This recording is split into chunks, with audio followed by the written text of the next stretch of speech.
Hi, welcome to Exploring Jeeps. Today what we're going to do is we're going to go through a top 10 list of things to know before you buy a Jeep. Some things are difficult to find online. Maybe you want an actual opinion from somebody who has one, and that's what this is for. So number 10, real quick, the doors, they don't work like normal doors on a regular car. Yeah, they open up and close, but they don't stay open. They don't have these little detents that, have graduated openings, halfway, full. They don't stay open. So if you want to get in with a box or something like that, you may be fighting the door trying to keep it open. Especially if you're parked uphill, the doors will close. Parked downhill, they'll swing open. On a windy day, they could give you a door ding or whatever. So just something to be aware of. If you've got little kids, maybe an issue, may not be an issue. Just you got to pay attention to them, hold on to them. Number 9, Jeep, the fit and finish of a Wrangler. There's, it's a very purpose-built vehicle. A lot of things, will be steel. Inside the Jeep you have different parts of it are painted as the body color. So like in my Jeep, we have a black one. There's some different elements, especially in the front. The A pillar that comes down is painted black, and it kind of fits in with the black of the regular upholstery. In some of the other color Jeeps, that's not the case. You'll see a big red piece of the frame, in there, and some people find that kind of odd. I would just definitely, test drive the vehicle that's in your color that you plan on buying, so that you see what it looks like. Fit and finish is just average for a kind of a normal to a lower grade kind of car, but it's a Jeep. It's not meant to be a luxury vehicle, even though you may be paying for it. Most of what you're paying for is the heavy steel underneath the Jeep, and the four-wheel drive abilities of the Jeep, not so much how well the plastic seams are in the car. So, but for me, there's nothing wrong with it. I like it. I enjoy it. Not any kind of issue for me, and probably not for you if you're looking for a Jeep. Number 8, modifications available. You can buy modifications for your Jeep for anything that you can imagine. New tops, new grills, new hoods, new headlamps, everything. They're out there. You don't have to do them. The Jeep stock is excellent at what it does. And some people choose to customize it. That may not be your thing. You may just want to drive a stock Jeep. That's totally cool. You don't have to do it, but if you want to, they're out there. Unlike any other car I've ever seen. Number 7, maintenance. Really pretty easy. Changing your oil, changing your air filter and all that stuff is all stuff that you can do. Save money with the Jeep. It does take regular gas, not premium, which is good. They recommend oil changes every 10,000 miles under kind of lighter duty. I do it 5,000 miles. I use synthetic oil, and I don't worry about it. I want to take good care of my engine, but I'm able to do that myself with oil and filter, with a good synthetic quality oil for around $40, $110 at the local oil exchange place. So easy to do. The high clearance of the Jeep means you can just reach under, take the drain plug out. It makes it real simple. And the oil filter is in under the hood, easy to get to. Most all of the Jeep can be taken apart with just a few Torx bits, and standard kind of metric sockets. So with a small set of tools, you can pretty much take the entire Jeep apart if you wanted to. So that's a good thing. Number 7. Number 6. So there's differences in stock parts when you're buying a Jeep. It's real important to get what you want up front and not just get a Jeep that's on the lot. because there are a lot of differences, especially between similar models that you wouldn't necessarily think there's a difference. And a lot of people will get their Jeep, they drive it around for a couple thousand miles or whatever, and then they think, oh, I want to put bigger tires on this because I think they look cool, or because I want to be better off-road. And then they look at the gear set that they have, and they say, oh, I should have gotten that from the factory. I didn't even know that was an option. So yeah, you can buy the different gear sets. You can buy, a different model that has, like the Rubicons have a thicker front axle, a Dana 44 axle, which is standard in the back. Everybody has a Dana 44 with the new JKs, but the front is a Dana 30 for like the sport models and the Saharas and some of the special editions like the Black Bears and stuff like that. Those have a Dana 30, which is great. It's a great axle.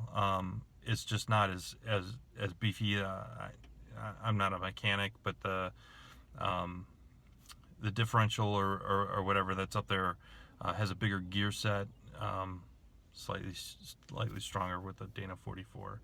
A lot of people choose to they want the lowest cost model that they can get. They don't want a Rubicon Hard Rock or something like that, because they want to take the axles out. They want to put a Dana 60 in there, and they're going to put their own gear sets in, and they're going to change it all out themselves. So you have to get what you want, but be aware that there are a lot of differences. So if it's labeled in the options as like a 373 or a 323 or something like that, or a 4.11 gear set, they all mean something. So the lower it is, the better it is on the highway, the better fuel efficiency.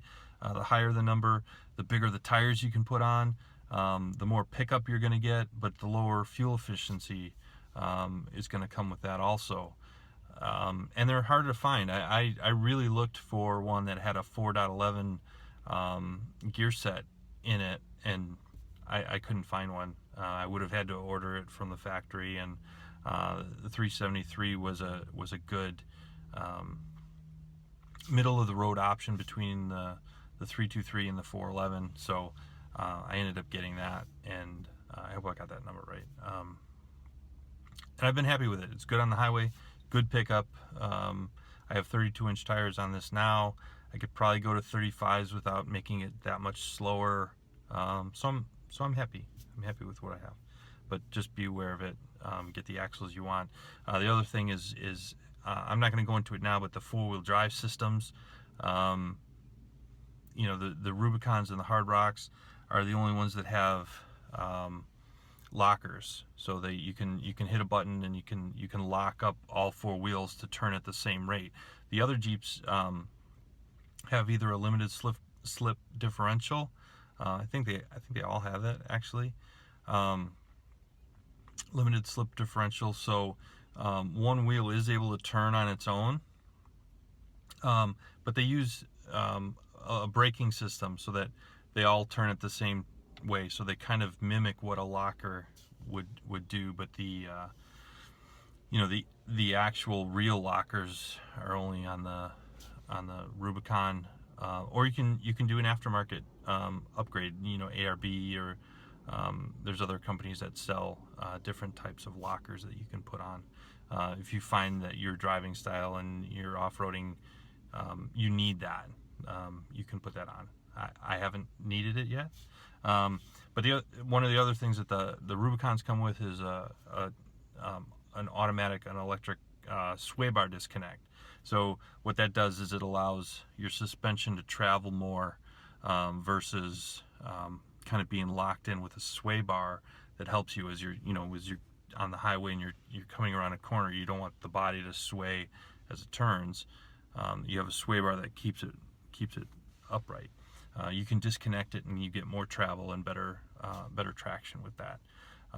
Again, those come on the Rubicons. They're easily, you can do them with aftermarket stuff as well. But just know up front, that if you're going to go with something other than the Rubicons, you're going to need to do that aftermarket or not worry about it. you know, and there's a lot of people who will say, oh, the ones on the Rubicon are no good anyway, you're gonna have to upgrade them. You know, I don't know, maybe that's true. I have a feeling that I'm never gonna wear mine out. So okay, number 5, places to Jeep.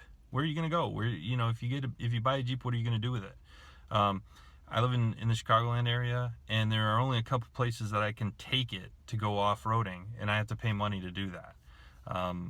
You know, I don't own a farm. I don't know anyone who owns a farm, or you know, there's no mountains around, so you know, I'm kind of stuck either going to these parks where, unfortunately, I think they're dominated a little bit by people who have, you know, the 37-inch tires and a rig that they trailer to the place, and they you know, make big ruts and stuff that a more stock Jeep like my own isn't going to do well in. But I'm not the hardcore off-roader. I'm more of a overlander. I like to take it on trips and go through and get to places that I couldn't get to without a Jeep. And that's what really excites me about the Jeep. Not, you know, how, you know, tough of a rocky climb I can do with it. Maybe that'll come later, but just before you get a Jeep, understand those limitations. You can't just go into the forest preserves and start flinging mud. You know, you're gonna get a ticket, thrown in jail, or whatever for it. So find, you know, if that's something you really want to do, make sure that you have a place that you're going to be able to do it, or that you're willing to travel to go do it. But just important to know, you just can't buy it and then go off-roading. Number 4, resale value. Resale value is very high on Jeeps, so if you're looking at a new Jeep, you've probably looked at old Jeeps and you've figured that out already. Just don't do too many modifications, and you'll keep a very significant resale value on your Jeep, which is great. It makes the buying decision easier. If for whatever reason you don't like it, it's not, you know, you wanted a sports car, oh, I forgot. You could resell it without losing very much at all. So that's a really good thing. Number 3, driving feel. It's great. You know, I really enjoy it. The pickup, you know, the handling, everything is fantastic. The only thing I don't like about the feel of it is the steering is a little bit, it's not precise, I would say, but you very quickly get used to that. And you know, I don't notice it anymore, and I don't worry about, like, do I gotta point it in the right direction, you know, as I'm going around a curve or something like that. You get used to it. But it took me a couple thousand miles, I would say, to get, you know, to feel really comfortable with the steering on the Jeep. But, you know, it's good. Other than that, I love it. I love driving around. Take the top off, you know, there's nothing like it. You take the doors off even. It's kind of fun. You do need mirrors, however, if you're going to take the doors off. You still need to be able to see behind you. Okay, number 2, gas mileage. What is the deal with gas mileage in Jeeps? It's not good. You know, the more aggressive tire that you have on there, I have mud trains on mine. You know, the tire pressure that you have greatly affects the miles per gallon that you get, or kilometers per gallon that you get. It's so on my Jeep, I'm averaging, you know, around the city, faster acceleration, sitting, you know, in traffic, I'm averaging between, I would say, 13 and 17 miles per gallon, depending on how efficient, you know, my travels are, or how inefficient they are. And you know, on the highway, I would say I could probably average between 17 and maybe 19 if I, you know, real careful, and I don't have a headwind and all that stuff. Maybe 20 is possible with a tailwind or something like that, but it's not great. It's a Jeep, you know, and, you know, at the end of the day, you can go off-roading with it and do some amazing things that you can't do in, you know, a Prius. So it's what do you want? But it's not terrible. It's not the worst car out there, for sure. Okay, number one issue that I want to hit, that you should know about before you buy a Jeep is the safety aspects of a Jeep, right? Everybody knows, they have a high center of gravity. You can tip over, fall out, not fall out if you have your seatbelt on, but high center of gravity, you can roll over. There is a roll cage. If you look at the statistics on the I don't know, I forget the acronym for it, but the Interstate Safety Authority or whatever, they do crash tests and things like that. The Jeep gets a good rating for, I think, frontal and front impacts, either full or on the side of the front. I forget exactly what they call it. So good from the front. It has a good strong frame. Where it doesn't do really great is side impacts. You can get side airbags for the front, but then your passengers don't have it, which is too bad. I wish it had full side curtain airbags for the Jeep. That would be huge, for the safety of this vehicle. But it doesn't.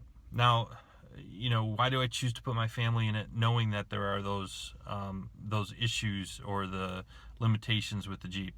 And I'll tell you this: the most important thing I can say about safety is that I have never had a car where I have felt more secure about knowing that I'm going to get home. I know I'm going to get home in this car, no matter what I throw at it.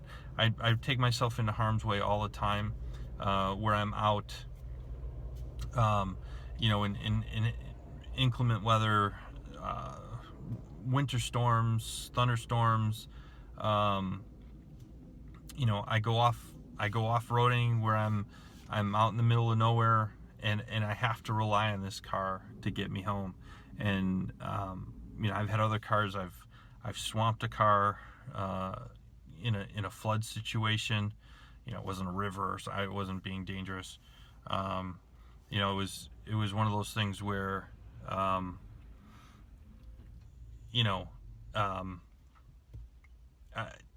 cars have let me down. I don't think this one ever will. So that's the number one. I'm very impressed with it. Definitely would recommend buying one to other people. And if you have any questions or comments, throw them in the comments section below, and I'll try to answer them. Hope this was helpful.